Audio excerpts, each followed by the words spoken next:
눈뜨는 인생입니다. 오늘 소개할 책은 어른의 어휘력, 저자는 유성경, 출판사는 N서재입니다.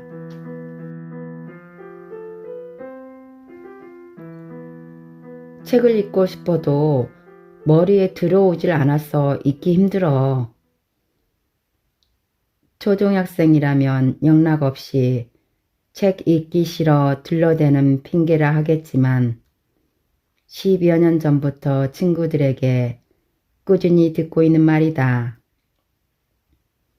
40 넘으면 내가 왜 이럴까 싶은 게 도대체 한두 가지가 아니다.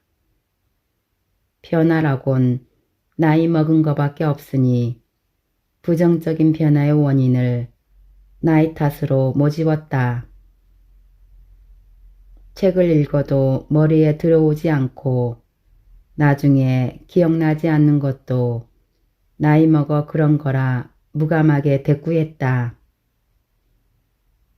책을 펼치고 딴 생각으로 빠지기는 모든 세대의 공통이나 중년에 접어들면 딴 생각의 범위가 광활해진 의무와 책임만큼이나 공활해진다. 나이 탓이 영 허튼 소리는 아니다. 그렇게 10여 년 살다 하늘이 두 쪽 나도 내게 확실하게 벌어질 일은 더 나이 먹고 늙어 죽는 것 뿐이라는 진실을 깨우쳤다. 속절없는 나이 타령만 하다간 될 일도 안 되겠다 싶기도 했다. 안 되는 일을 죄다 나이의 책임을 떠넘기는 스스로가 좀 뻔뻔한 듯도 싶었다. 10년 전에 책 읽기 힘들다던 친구는 서서히 책 읽기를 포기하고 있고 내가 제삿날로 찾은 원인은 이러했다. 어휘력이 부족해서 그래. 친구는 어리벙벙한 표정을 지었다. 대학 나와 30여 년 가까이 직장 생활을 하고 있는데 어휘력 부족이라는 소견 따위나 듣다니 한 번도 생각해 본 적이 없던 일일 것이다. 그러나 어휘력이 부족하면 내용을 이해하기 힘들고 내용을 이해하기 힘드니까 책장이 넘어가질 않고 책장이 넘어가질 않으니까 졸린다. 졸음을 유발한 책은 여간에서 다시 펼치기 쉽지 않다. 그렇다고 책 읽기 힘든 원인이 어휘력이 부족하기만 할까. 그리 줄잡으면 성급한 일반화의 오류다. 호모 사피엔스는 태생적으로 책을 읽도록 태어나지 않았고 독서에 적합하게 진화하지 않았다.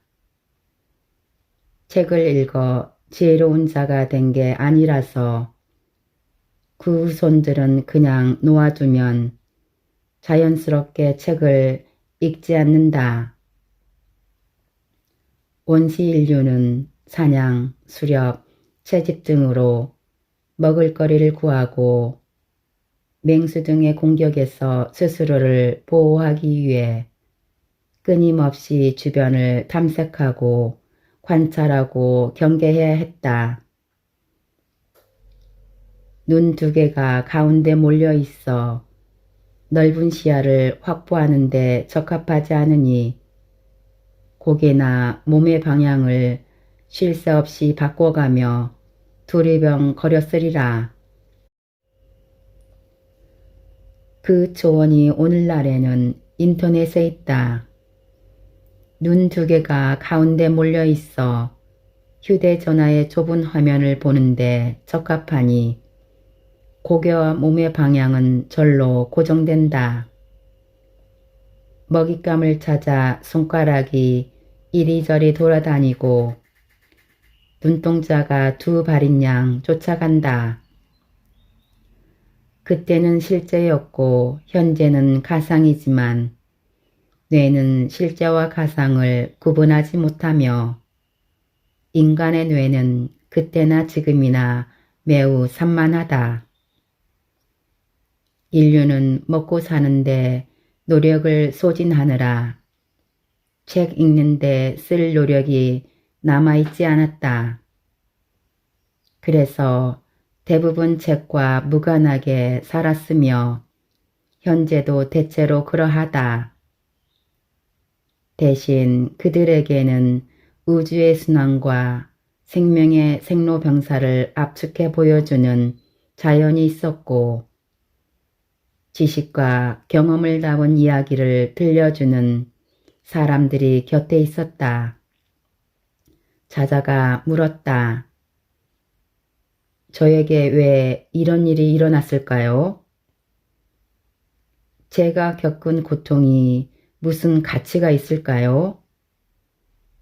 앞으로 저는 어떻게 살아야 할까요? 그에 대한 답을 들려줄 대자연과 지혜로운 노인은 더 이상 곁에 없고 책은 흔하다. 하지만 인생 사용 설명서 삼아 읽고 싶어도 세월이 검증했고 내놓으라 하는 이들이 추천한 책치고 단번에 이해할 수 있는 책은 거의 없다. 무슨 글자인지 알지만 무슨 뜻인지 모르겠다. 까막류는 아니나 실질 문명이다. 이게 다 호모사피엔스의 후손답게 자연스럽게 산 탓이다. 그러기에 아리스토텔레스도 경고하지 않았던가.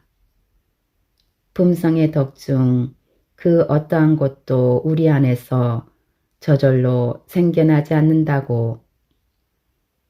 책을 읽으려면 상당히 의식적인 노력이 필요하다는 소리다.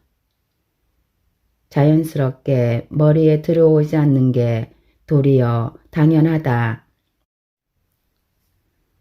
국가평생교육진흥원에 따르면 2017년을 기준으로 전체 성인의 22%가 실질 문명인 것으로 나타났다.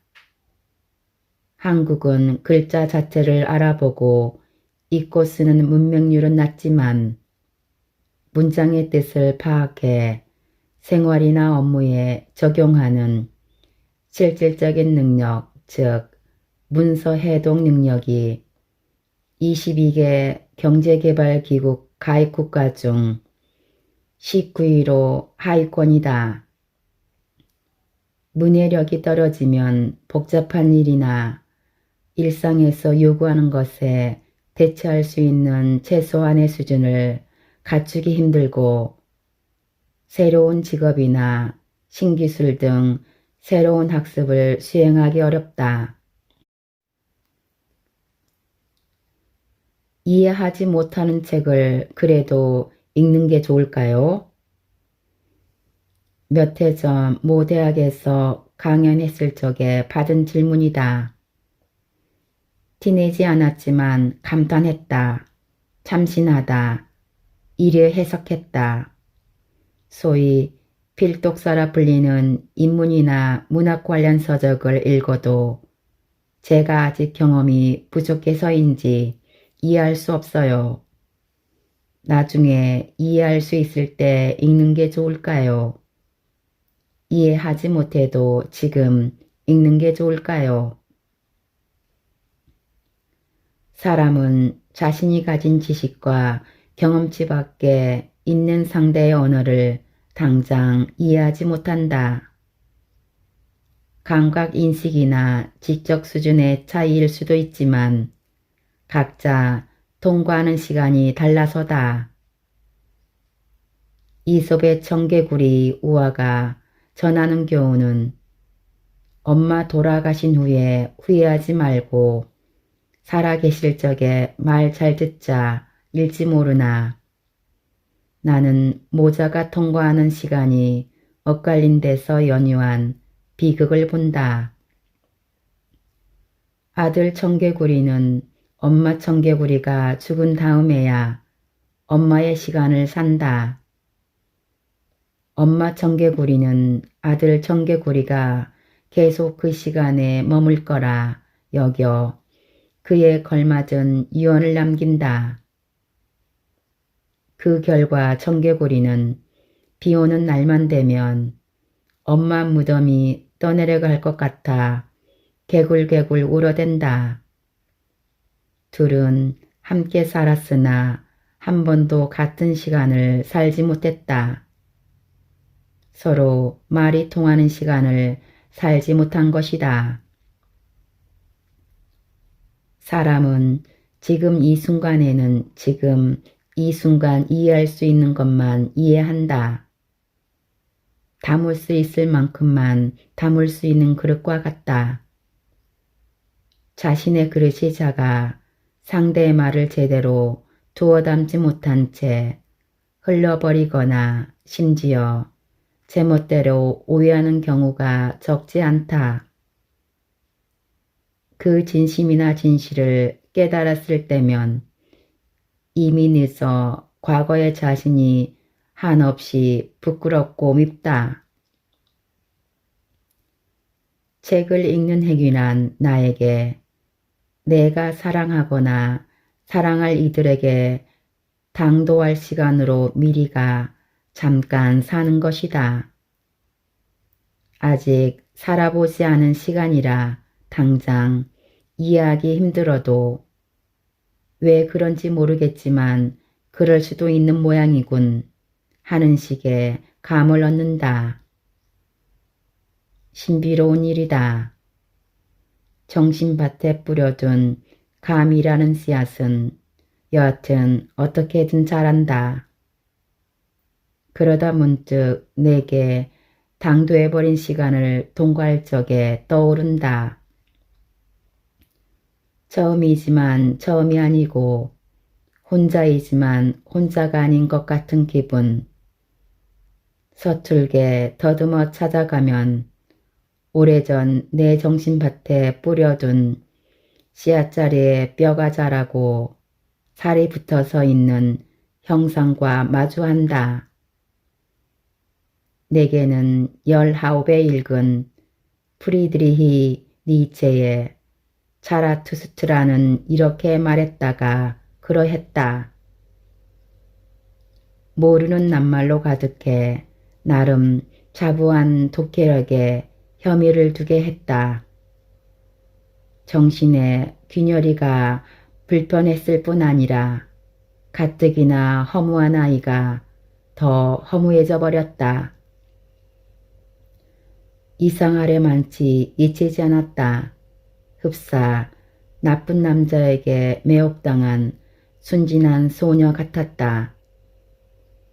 다시 읽지 않았다. 그저 한 선배에게 사람은 행복해지려고 사는 것 같지 않다는 소감을 남기며 19살답게 겁도 없이 헌법이 모든 국민에게 가지라고 선포한 행복을 추구할 권리를 무시했다. 이루지 못한 첫사랑을 200년 넘게 절절히 그리는 심정을 말로 표현하려면 행복 추구권이 아닐까. 우리가 왜 행복을 추구해야 하는지, 왜 아직도 추구해야 하는지, 마음껏 누리는 것도 아닌 고작 추구 따위가 왜 권리인지에 대해 생각하면 나는 분통이 터졌다. 이러구러 세월이 흘렀다. 내 인생의 표석이 10대 끝자락에 이해하지 못한 채 읽은 자라투스트라는 이렇게 말했다였다는 사실을 알아차린 건 최근의 일이다. 이해하지도 공감하지도 못했으나 이것이 삶의 진실일지 모른다는 감을 못해 삼아 뼈가 자라고 살이 붙은 어떠한 형상이 돼 묵직한 무게감으로 내 삶을 밀고 있었다. 자라투스트라에게서 왔으나 이해하지 못했기에 딱히 자라투스트라고 하기 힘든 그 형상은 내가 인생자락의 고비에 놓일 때마다 뜨거운 회초리를 휘두르고 있었다. 고생 끝에 낙이라는 둥 어설픈 소리 믿지 마. 아무것도 없을 테니까. 너를 고통스럽게 하는 것들을 쉽고 만만한 것들로 때우려 하지 말고 똑바로 쳐다봐. 밑바닥까지 바라봐. 내가 온몸으로 견뎌낸 것들이 쌓여 너를 만드는 거야. 그렇게 성장하는 거야. 가짜는 희망의 노예가 되지 말고 성장과 자유의 즐거움을 누려봐. 내 어린 친구여, 부디 아모르 파티. 돌아보면 어린 시절이라 이리집을 필요 없이 내내 쉬운 게 없었다. 천성이 유약해 억척 부리고 사느니 차라리 세상이 망해버리길 바랬고 어딜 봐도 시뜻한 것들 천지였다. 그러나 오늘 나는 살아있어서 기쁘다. 어제는 알지 못했으나 오늘 깨우쳐 내일 성장한 나를 기대하는 것은 삶의 지렛대다. 인간은 홀로 이 무거운 삶을 온전히 짊어질 수 없다. 지렛대가 필요하다. 그러니 어찌 아니라고 할 수 있을까? 이해하지 못하는 책을 그래도 읽는 게 좋으냐는 질문에 내 의견을 말했다. 이해하지 못해도 읽으면 좋습니다. 이해하지 못하면 못해서 기억에 남습니다. 잊고 살다 어느 날 어느 순간 찾아옵니다. 이제 이해할 수 있을 때가 된 거지요. 그때 다시 읽으면 기막힌 내 이야기가 됩니다. 딱 맞는 어휘가 분명히 존재한다는 사실을 알고 있다. 기억날 듯 말 듯 개미 한 마리가 뇌의 어느 중추 언저리를 슬슬 기어다니며 간지리는 것 같더니 끝내 이런 식의 말밖에 못한다. 고속도로에서 돈 받는 데 있잖아. 근데 사람이 없는 거야. 차에다 뭐 달면 거기서 요금 빼간다는데 그걸 안 달아가지고 못 내고 지나가 버렸어. 딱 맞는 어휘를 떠올렸다면 이리 말했을 것이다.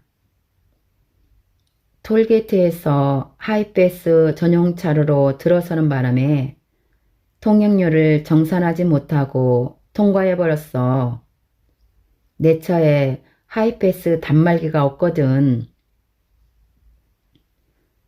어휘력이 부족하면 지시대명사를 많이 동원하고 활용 범위가 넓은 낱말을 남용한다. 그렇다면 먼저 문장을 고사한 사람이 떠올리지 못한 단어는 모두 몇 개일까? 톨게이트, 하이패스 두 개뿐일 것 같지만 통행료와 정산하다, 인출하다나 결제하다, 수납원 등의 낱말도 떠올리지 못했다. 돈이나 요금처럼 활용 범위가 넓은 명사 대신 통행료라고 하면 어떤 쓰임의 돈인지 구체적으로 알 수 있고 돈을 내다처럼 웬만한 문장에 다 가져다 쓸 수 있는 동사 대신 정산하다를 쓰면 유료 도로나 고속도로를 주행한 거리를 계산해서 마땅한 값을 치른다는 뜻을 압축해 전달할 수 있다. 또 돈을 빼가다 대신 인출이나 결제가 적합한 어휘며 톨게이트에 있는 사람은 그냥 사람이 아니라 도로공사에 직간접으로 고용된 직원이다. 그는 톨게이트와 하이패스 같은 용어가 떠오르지 않아 머릿속이 간질간질했을 테지만 그보다 훨씬 쉬운 통행료, 정산하다, 인출하다, 결제하다, 수납원 등도 적절하게 사용하지 못했다.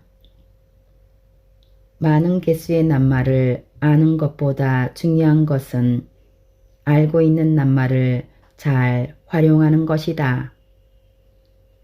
아는데 쉽게 떠올리지 못한다면 개념을 충분히 이해하지 못했을 가능성이 높다. 여기서 개념은 속어인 개념 없다의 개념이 아니다. 그 개념 없다를 표제로 바꾸면 상 없다 정도가 될 듯한데 보통의 이치에서 벗어나 막대고 상스럽다는 뜻이다. 국어사전은 개념을 어떤 사물이나 현상에 대한 일반적인 지식이라고 풀이하고 있다. 어휘력은 개념이다. 하이패스를 예로 들 때 그것이 어떤 필요로 등장했고 어떤 원리로 작동한지에 대한 지식을 학습하면 쉽게 잊어버리지 않는다. 즉, 어휘력을 획득했다 할 수 있다. 하이패스는 한국도로공사가 도입한 무선 통행료 결제 시스템으로 하이와 패스를 조합해 만든 영어 사전에도 없는 용어다. 물론 국어 사전에도 없다. 이 시스템을 도입한 이유는 통행료를 결제하는 동안 서행하거나 정차하느라 발생하는 교통정체와 연료 소모를 줄이기 위해서다. 운전자가 하이패스 카드를 단말기에 삽입한 채로 톨게이트의 하이패스 안테나를 지나면 결제 정보가 단말기에 기록된다. 하이패스 단말기가 없으면 고속도로나 위로도로의 톨게이트마다 정차해야 하는 것처럼 어휘력이 부족하면 말이나 글에 지체 구간이 생기고 늘어진다. 표현하고 싶은 용어나 낱말이 떠오르지 않아 그것을 설명하느라 정작 하려던 말이나 글을 중단하고 격가지 서술을 해야 하기 때문이다. 전체적인 말이나 글의 품위가 떨어지는 것은 물론 이미 용어나 낱말을 아는 사람에게는 쓸데없고 지루하다. 정확한 어휘를 구사해야 하는 이유는 해석의 여지를 줄이기 위해서다. 진화 소설 등의 문학에서 작가가 의도적으로 쓴 애매모호한 표현은 여운과 사유로 이어질 수 있다. 그 모험에서 비롯된 해석이 제각기 달라 벌어지는 노인조차 의미 있다. 그러나 언론 기사나 논문, 논술이나 프리젠테이션, 자기소개서 등 정보나 지식 전달을 목적으로 하는 글에서 해석의 여지가 많은 어휘와 표현을 써서 읽거나 듣는 사람마다 다르게 이해한다면 존재 이유를 묻지 않을 수 없다. 글쓰기가 업인 사람에게는 더 이상 해석의 여지가 없을 정도로 정확한 어휘와 표현을 찾는 것이 목표다. 이룰 수 없는 목표를 바라보고 하염없이 헤맨다. 뜻이 통하면 됐지 구태여 그런 수고까지 할 필요가 있느냐고 묻는다면 이 과정에서 겪은 기적 같은 이야기를 들려주고 싶다. 바로 찾아 헤매는 동안 자신의 생각과 감정이 점점 더 명확해진다는 것이다. 마치 생각만 어휘를 찾는 게 아니라 어휘도 생각을 찾아와 중간 어디쯤에서 극적으로 만나 부둥켜 안는 것 같다. 분명 내 자아에 줄 수 있는 선물이 있다. 전화벨이 울린다. 어머니다. 대뜸 이러신다. 그거 먹으면 좋단다. 또 시작이시다. 어머니가 저녁에 전화를 하시면 10중 8구 방금 전 TV에 나온 건강식품을 알려주기 위해서다. 그것들을 다 먹었으면 만수무강하거나 부작용에 시달리거나 둘 중 하나가 될 게 틀림없는데 어머니가 알려주시는 건강식품의 이름은 다행인지 불행인지 죄다 그거다. 그게 뭔데요? 그거 있잖아. 그거 동남아 어디에서 난다던데? 동남아가 하나둘이에요. 어느 나라인데? 전화기 넘어가 잠잠하다. 기억을 더듬으시는 중이시다. 여보세요, 엄마? 그래, 내 삼촌 간다는데 거기 있잖아. 이번에는 거기다. 아, 베트남? 그래, 베트남. 그게 거기서만 난다더라. 그러니까 그게 뭔데? 그게 이름이 뭐더라? 답답해 하시다 버럭 나무라신다. 아니 넌 왜 모르냐? 억울하다. 내가 어머니한테 들은 어휘라곤 그거와 거기밖에 없다. 얀마텔의 소설 베아트리스와 버질은 버질이 베아트리스에게 배를 설명하는 희곡이 등장한다. 시작은 버질이 배라도 하나 먹었으면 좋겠는데 였다. 베아트리스는 버질의 말을 이해하지 못한다.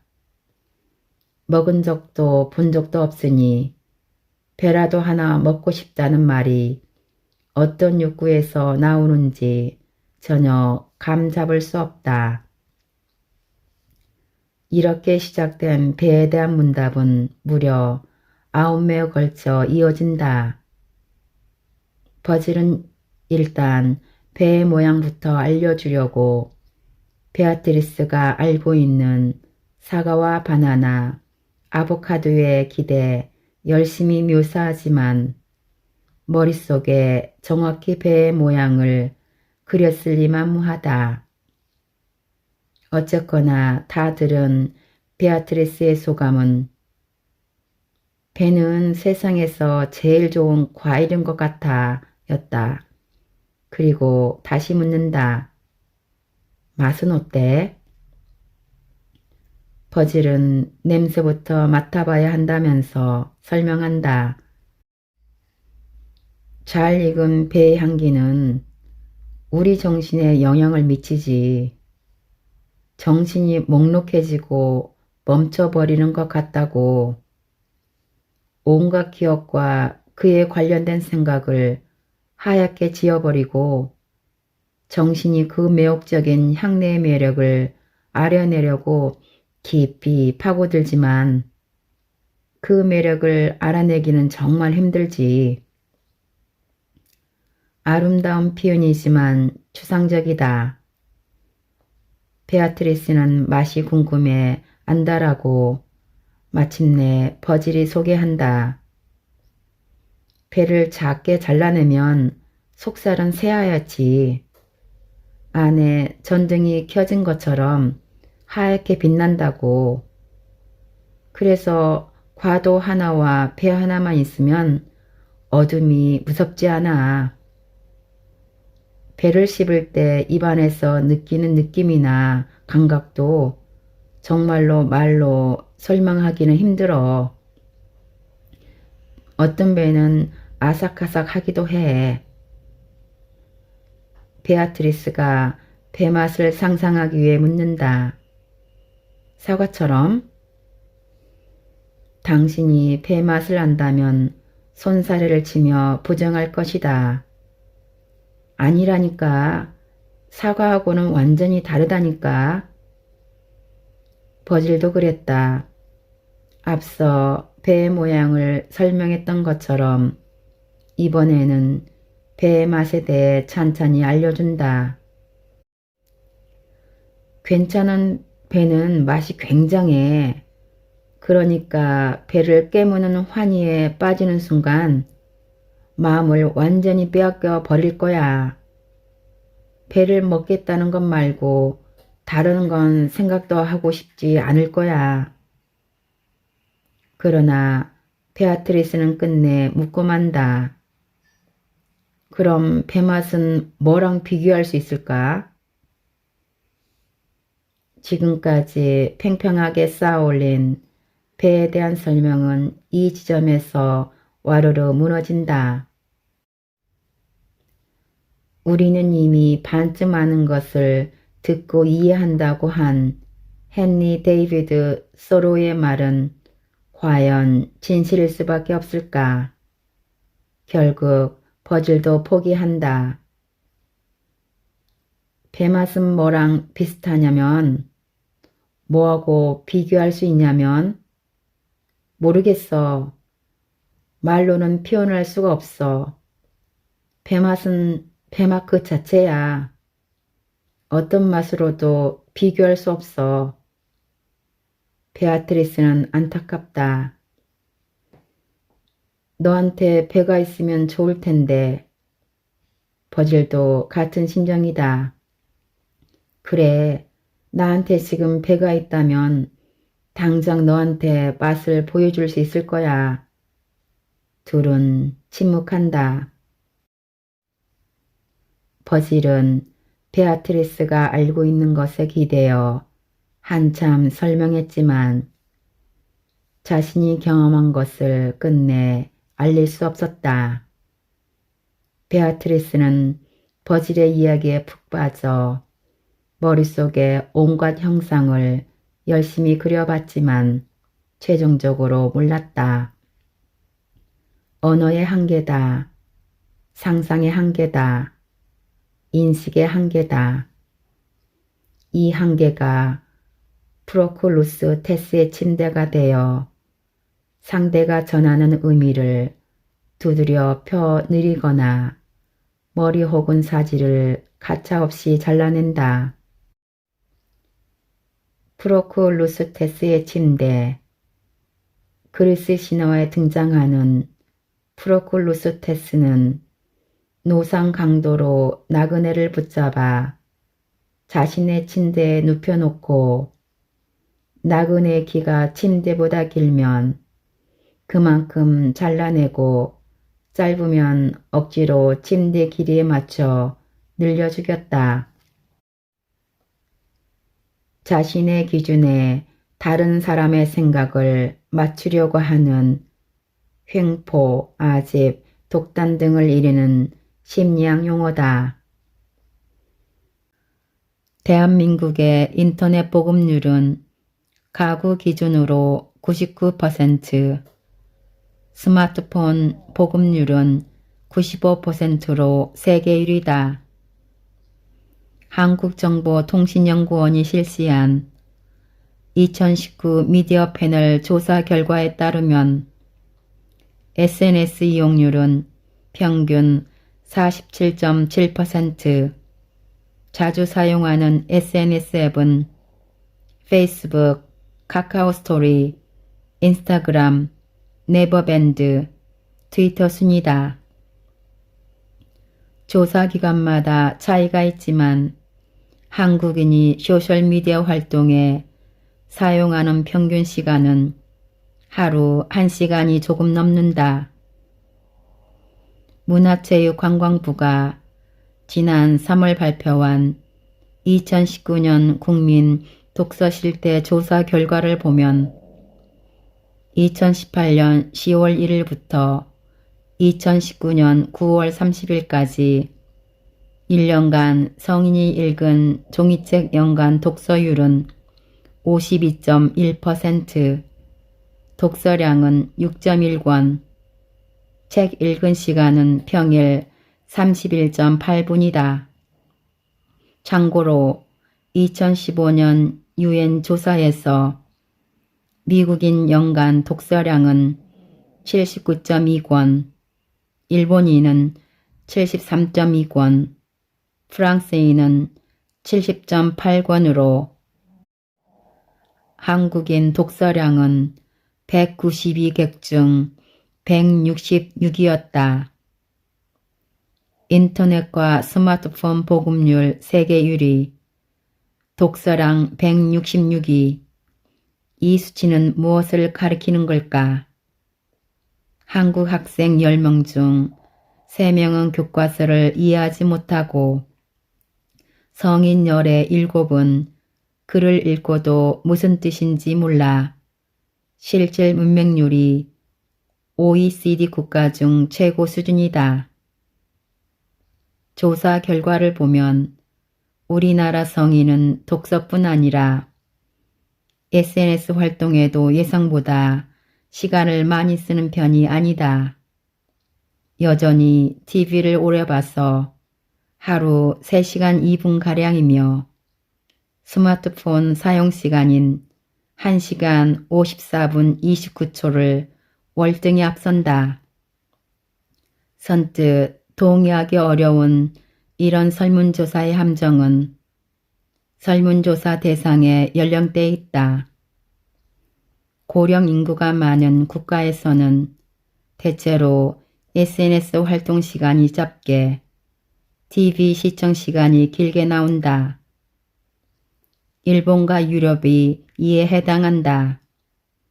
10대, 20대 젊은 인구가 많은 동남아시아에서는 반대되는 조사 결과가 나온다. 한 국가 내에서 세대별로 다른 조사 결과가 나오리라 예측할 수 있는 근거다. 흥미로운 사실은 독서하기 어려운 이유에 대한 답이다. 2년 전만 해도 시간이 없어서라고 대답한 성인이 가장 많았으나 이번에는 책 이외에 다른 콘텐츠 이용이라고 답한 사람이 가장 많았다. 인터넷이 등장했을 때 많은 이들이 역연한 바다. 2020년 현재 인터넷과 스마트폰만큼 재미있는 것은 없어 보인다. 정치와 사회, 산업, 문화 등의 분야뿐 아니라 개인의 정서에 끼치는 영향력도 무한해서 금지하고 절제해야 할 대상이 아니라 알아야 할 대상이다. 그러나 서사와 구성, 어휘력과 문장력 등을 배울 수 있는 교재로 가장 적합하지 않은 것을 꼽으라면 역시 SNS와 동영상 플랫폼일 수밖에 없다. 태생이 반응 미디어이기 때문이다. 반응은 첫인상을 결정하는 시간은 3초와 흡사하다. 두뇌를 거친 사고가 아니라 시각과 청각 등 외부 자극에 따른 사고로 발생한다. 그러니 자극을 줄 수 있는 흥미롭고 핵심적인 내용만 골라 연결하는 구성이 적당하다. 절정을 향해 서서히 달아오르거나 끓어오른 후에 긴 여운을 남기는 등의 서사는 필요 없다. 필요한 것도 남는 것도 오직 반응뿐이다. 아예 무엇에 반응하는 모습을 보여주는 리액션을 콘텐츠로 하는 동영상도 무수하다. 잘 봤다. 며칠 지나면 무슨 내용인지 휘발되고 없다. 망막과 지신경을 통해 뇌를 잠깐 건드렸다. 바로 흘러나가 버린 것 같다. 실시간 검색으로 대변되는 인터넷 검색도 다르지 않다. 어떻게 느꼈는지는 기억나는데 말이나 글 등은 구체적으로 떠오르지 않는다. 반음만 남기고 떠나버렸다. SNS와 책 읽기의 차이는 어떨까? 손에 들고 골똘히 쳐다보는 모습은 일견 닮았다. 빠지면 시간 가는 줄 모르고 집중한다는 점도 비슷하다. 그러나 SNS와 유튜브, 인터넷 검색 등은 책 읽기의 특성과 정확히 반대 지점에 있다.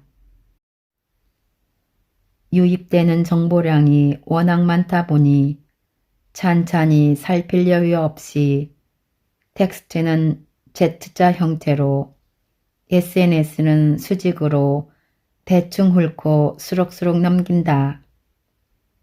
동영상 플랫폼의 경우 눈길을 붙잡는 콘텐츠를 발견하면 잠시 넋을 놓고 보지만 끝나도 멈출 줄 모르고 또 찾아다닌다. 대부분의 플랫폼이 오랜 시간 체류할 수 있도록 사용자에게 맞춤한 알고리즘을 설정하고 있어 유혹을 뿌리치기 쉽지 않다. 자기도 모르는 새 생각하지 않는 습관이 배고 스마트폰 화면을 누비는 손가락만큼이나 성미가 부산해져 무엇 하나 골똘히 집중하지 못한다.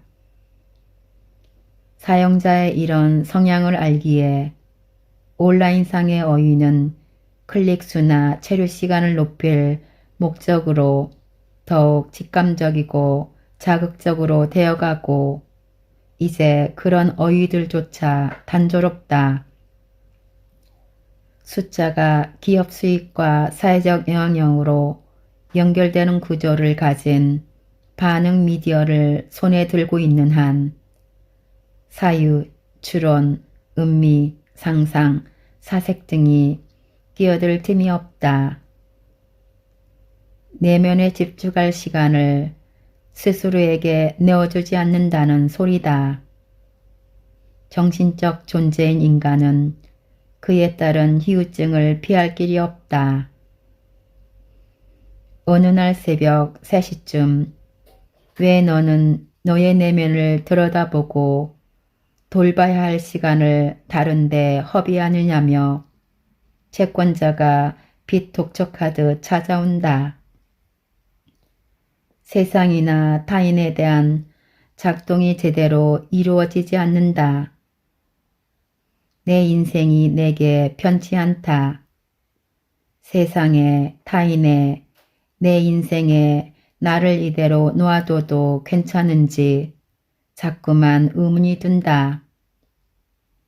이대로 놓아두면 내 영혼이 세상과 타인과 그리고 나 자신과 버그러지고 바스러져 조각조각 흩어져 버릴 것 같다. 내가 없어진 것 같다. 없어질 것 같다. 비명을 질러도 소리가 나오지 않는다. 벼락같이 들이닥친 외세에 침입이거나 천재지변이 아니고서야 국가든 개인이든 망한 원인은 대체로 이러하다. 자기 생각 없이 남의 생각만 받아들이거나 남의 생각 모르고 자기 생각만 고집하거나 자기 생각과 남의 생각의 경계가 순수하지 않은 시대에 앞서의 문장은 이렇게도 바꿀 수 있겠다. 남의 생각에 조종당하고 정서에 감련된 줄 모르고 자기 취향이나 정서, 선택, 가치관이라고 믿으며 자기와 비슷한 생각만 받아들여 스스로를 정당화하는 데 사용하면서 남의 생각을 많이 안다고 착각하거나 자기 관점 없이 남의 관점만 일반적으로 따라가거나 자기 관점과 같은 것만 받아들여 자아만 비대하게 키운다면 위험하다. 자칫 망할 수 있다. 인간은 늘 그 두 가지 위험에 노출돼 있다. 국가와 사회, 가정은 목적이나 목표, 필요에 맞게 구성원을 조종하려는 의지를 가졌고 인간은 사회나 집단, 다른 사람이 가진 감정에 쉽게 감염될 수 있으며 자기가 선호한 것을 우선적으로 받아들이는 속성을 지녔다. 나와 남, 글자만 봐도 겨우 미임 하나 차이다. 상상으로 소반다듬이 해보자. 내 취향이나 정서, 선택, 가치관, 생각과 감정 등을 탈탈 덜어 소반 위에 고르게 편다. 온전히 내 것이 아닌 적것을 일일이 골라내보자. 수월히 해낼 수 있을까? 우선 뭐가 나이고 잡것인지부터 식별해야 하는데 한눈에 어렵다. 나는 이 과정이 책 읽기라고 생각한다. 책은 남의 관점이다. 관점은 사물이나 현상을 관찰할 때 그 사람이 보고 생각하는 태도나 방향 또는 처지를 이룬다. 어떤 관점이냐는 무엇에 어떤 의미를 부여하느냐이기도 한데 의미가 없다 하는 것도 관점이며 12명이 모였을 때 13명 관점이 나올 수 있다. 옳고 그름으로 재단하려 들면 책의 도움을 받아 자기 내면으로 입장하는 티켓을 받기 힘들다. 문자향과 서번기 등을 통해 펼쳐지는 대상과 사물을 발만 따라가면서 나의 관점을 만들거나 찾는다. 수정하거나 버린다. 나의 관점과 남의 관점이 같이 즐겁게 놀다. 팽팽하게 긴장하다. 격렬하게 맞부딪힌다. 깨져서 깨치거나 하나가 된다. 이후의 나와 이전의 나는 다른 사람이다. 무한한 나의 내면에 새로운 세상 하나가 창조됐기 때문이다. 이것이 책 읽기의 고유성이다. 사유, 추론, 음미, 상상, 사색 등으로 내면을 수시로 소반다듬이해 올바른 관점을 가진 사람은 왜곡된 보도나 SNS 인터넷에 노출되어도 크게 타격받지 않고 가벼이 휩쓸리지 않는다. 물론 그에게도 어느 날 새벽 3시쯤 채권자가 찾아올 테지만 영혼을 바스러뜨리는 위험으로까지는 몰리지 않을 것이다. 과거 내면에 집중한 시간들이 오늘 나에게 주는 혜택이다. 관점이 명확하지 않은 상태에서는 도망칠 구멍이 많은 비겁한 어휘를 고른다. 관점이 올바르지 않은 상태에서는 극단적이고 편협한 어휘를 줄여 한다. 말을 하고 글을 쓸 때 늘 도사리는 유혹이자 위험이다. 관점과 어휘력의 상관관계를 예민하게 감지해 피하지 않고 승부하면 차차 미립날 수 있다. 이는 용기가 필요한 일이다. 지금까지 어른의 어휘력에서 일부 요약 발췌하여 읽어드렸습니다. 눈뜨는 인생의 리뷰 한마디는 아래 댓글에 있습니다. 감사합니다.